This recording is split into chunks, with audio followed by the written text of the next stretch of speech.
Hey, good morning, Momo. This is a demo video. It's probably not going to be a very quick one, but a demo video for you for your Saberz Project M Darth Maul lightsaber.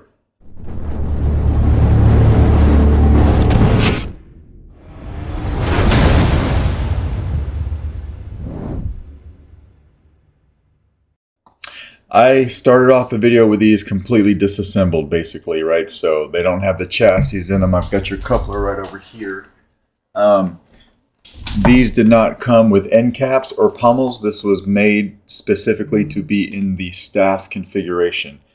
So I utilized the coupler to hold the chassis in place. We're going to go over these one at a time. All right, so I'm just going to put this one over here.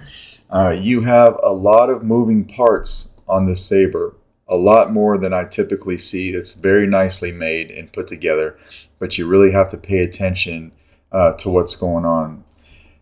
One part is this emitter, right? If you unscrew the wrong part on this emitter, all of these pieces will come off, all of these ribs will come off, so you have to be careful here. When dealing with the emitter, we're just going to take it off for now because we need to take it off anyway to kind of put the chassis in. All right, so we're going to unscrew this. When taking off the emitter, be careful because there's a ring. I was holding this on with my pinky, but this ring will come off on you. It's loose. So put this off to the side. Don't lose it. All right. You need to unscrew this piece right here and only this piece. So I don't have this on here very tight at all so that we can go ahead and take it off. If you're not careful when taking that off, or if you put it on too tight and you just grab this whole thing and you start cranking on it, you'll loosen all of these three rings, which will loosen these ribs and everything else. It's a bad deal. I try to hand crank that tight, so be careful about that. All right. When you take this off, that exposes your blade retention screw. And that is your blade retention screw right there. All right. That's also how, so you would take that off. Your blade plug would be in. I'm not going to put it all the way. Well, yeah, we can. That's your blade plug. You can lock that in. When you loosen your set screw, this blade plug, or actually both of them are kind of tight. The easiest way to get that out is just come through here with your finger on the backside, push it out a little bit so you can grab it and pull it out. All right, no big deal there. That's how you do that. So we're going to put that off to the side and talk about the main hilt. All right, so as you know, one side has plungers. On this particular side, it's right here. So you've got a red plunger switch right here. You've got another one right here next to your Covertech. You're going to want to take one of these out. I just take the red one out. This entire assembly was very well machined. There was a lot of thought process put into it because it's actually 1, 2, 3, 4, 5. That's a 5-piece assembly right here, right? You've got a rubber O-ring that you want to keep on. You've got that flathead screw. You've got the main black housing. You've got the red switch. And underneath the red switch, you have a spring. So as you know, because you sent me the bag, some of these switches had come off, so I put them back together. But it's easiest just to take that out. The black housing, when it gets screwed into the red button, it has 2 flat sides on it. So when it meets up and marries up to the red switch, you can unscrew this from the hilt and you don't have to worry about that screw coming loose, if that makes sense. Okay? So we're going to take our coupler. We're first going to come over here before we put a chassis in. We're going to have to back these other 2 out. If you can see that, they're inside of the handle ID, and we don't want that. All right, so we're going to come over here. We're going to unscrew them just enough to where they're not in the handle ID, but you don't have to take them all the way out. If they do come out, it's no big deal. They also have 2 O-rings, or just 1 O-ring apiece. But you want that backed out. We're going to come over here. We're going to take our batteries out of the case here.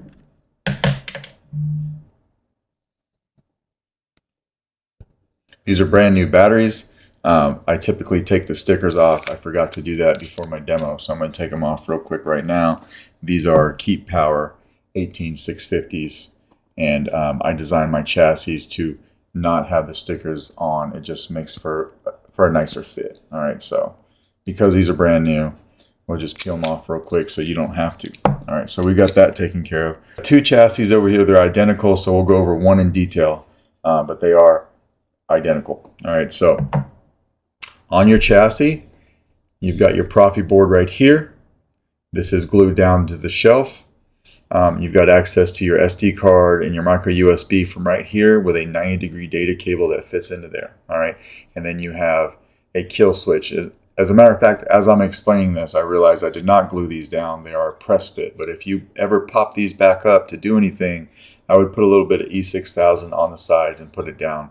As long as you do everything from right here, though, you shouldn't have to do that. All right. I didn't like gluing them before I got a chance to program them to make sure everything worked correctly, which it did. But anyway, you can get to everything from right here. In front of your board on each of these is a kill switch. It says Solo Sabers over here for me. This is your power tactile switch, your auxiliary tactile switch. You've got a Carl Chen V4 Neopixel connector on each of these, so these light up. It does say Project M Darth Maul over here in Arabish.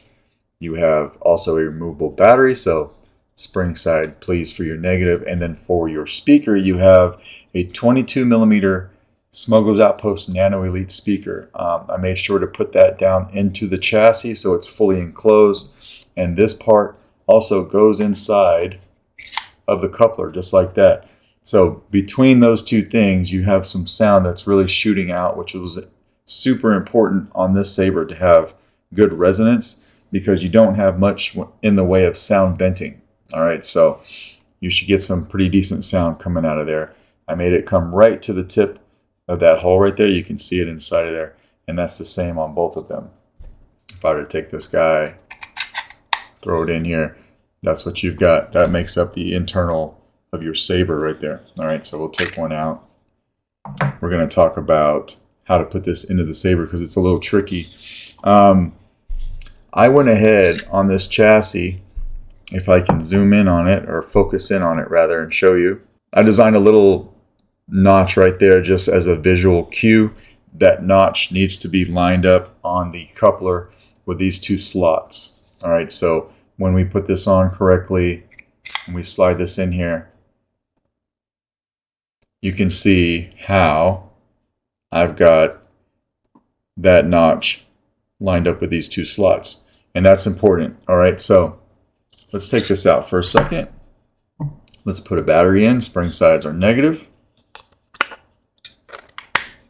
Snaps that nicely into place. It won't come out on you. Come over here and flip the kill switch.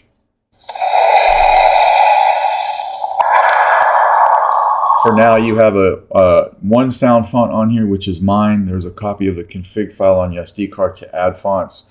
When it comes to the config file, it's a pretty simple setup. It's a one blade. All right, so now that we've got that battery in, we're going to take our coupler, put it back on, line up that notch with those two slots here.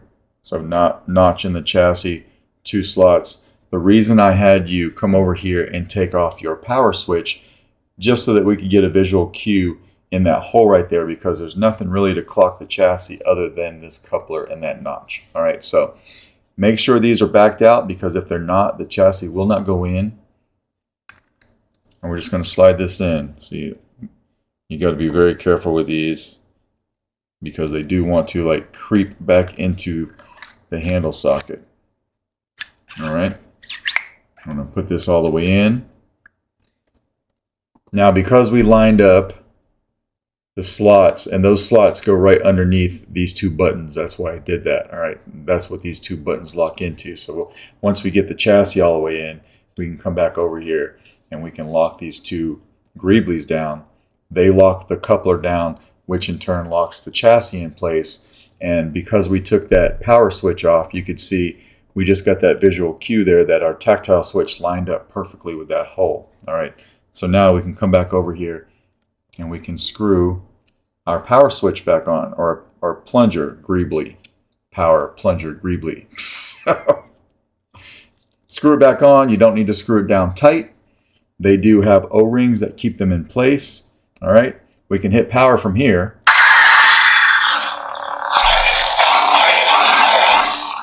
And auxiliary. And we can twist it off. You may or may not have noticed this was a little bit of a tricky setup. I did not notice right away when I designed my chassis, but if you look at these two plunger switches, they're not in line with each other. They're actually 0.07 inches variance between one center point and the other center point. I didn't notice that when I was designing my chassis. I designed it, put it on the printer. It had been on the printer for like 2 minutes. I happened to pick up one of these halves and I was just looking at it, admiring it, and I noticed that the switches were off. And I said, oh crap. So I stopped my printer and made that adjustment on the chassis and reprinted it, and everything's fine. All right. From here, we can come over here and take our emitter. You don't want to forget the black ring though. Put the emitter back on the black ring. Screw it on. All right.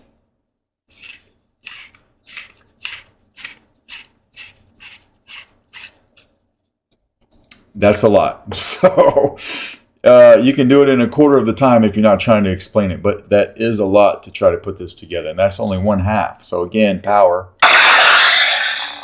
All your LEDs firing up. I made sure the PCB for your blade was down enough to where you got some shine through, because I did see some gaps in here on the inside, and I thought that made for a pretty cool setup for a little bit of shine through. So I made sure you got that. All right. That's one side. I'm not going to go into detail about the chassis on this one because, like I said, it's the exact same thing, but I'll just go ahead and I'll show it to you anyway. All right. Same removable batteries, speaker, blade connector, board, kill switch, power, and auxiliary switches. All right, so let's throw a battery in this guy too. We'll come over here and flip the kill switch and turn it on.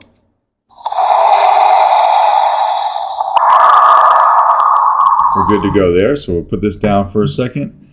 Come over here on this other half, unscrew the emitter. The only difference between this half and the other half is one side has a Covertech. That first side that we just put on has a Covertech and this one does not. We still want to make sure that we come to the back and we back out these greeblies out of the main handle ID. We can still come over here and unscrew our main switch. Make sure you don't lose that O-ring. Sometimes they like to pop off, so just kind of watch that there. Now we've got, again, that visual cue right there, right? Now this coupler is identical on both sides, and so are the two halves of the Saber. So as you can see on one side, we still have these two slots, right? So again, we're going to take that little divot that I put into the chassis, we're going to line it up with those two slots. Put it in like that, and hopefully you can see that from here. That slot in the chassis lined up with these, or that divot right there lined up with these two slots. And then we can come over here and again put on our other half. Once we slide that on, it's a bit of a tight fit, but it goes. We'll look over here in our main power hole and we can see that we did that perfectly. Sorry, my camera is having a hard time focusing, but you can see that tactile switch in there, right? So we did that perfectly. So again, we can come over here and screw back on our power switch. You can do this without taking the power switch off.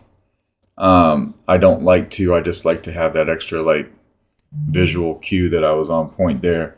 We can come over here. We can screw these greeblies down. One thing that's important to note is that if you take these power and auxiliary plungers and you crank them down, they're going to come into the blade or the handle ID. They're going to lock onto the chassis.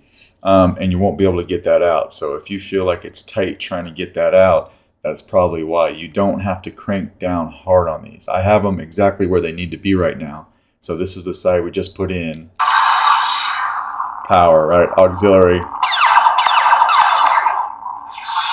And twist off. So that's where that needs to be. Now we've got our emitter right here. We made sure to leave our black ring on it. So we're going to come over here and screw that in. A literal beast of a Saber, and it does take a second to get it together, but that's okay. All right, so we've got that in. I left this off. I'm going to go ahead. I'm going to take this main ring off of this side too, so that we can throw a blade on each side. I don't have two 7/8 inch blades. I've got one, so we'll swap it from side to side so you can see they both work. But that's basically the saber right here. So everything is put together. Everything is locked down. We could hit power over here. Right? We could turn it off. Or we can come over here and then we can hit power. And turn it off. Alright, I'm not going to use the blade retention for now. I'm just going to slide the blade in. Kind of hold it in place and show you that it fires up. So it fires up the blade, very nice. Some nice blaster bolt reflex. We'll turn it off. Flip it around to the side that has the Covertech wheel, and we'll do the same thing, right? We'll put our 7/8 blade in, come over here and hit power. It's lighting up the blade very well. And of course we got our blaster bolt deflex.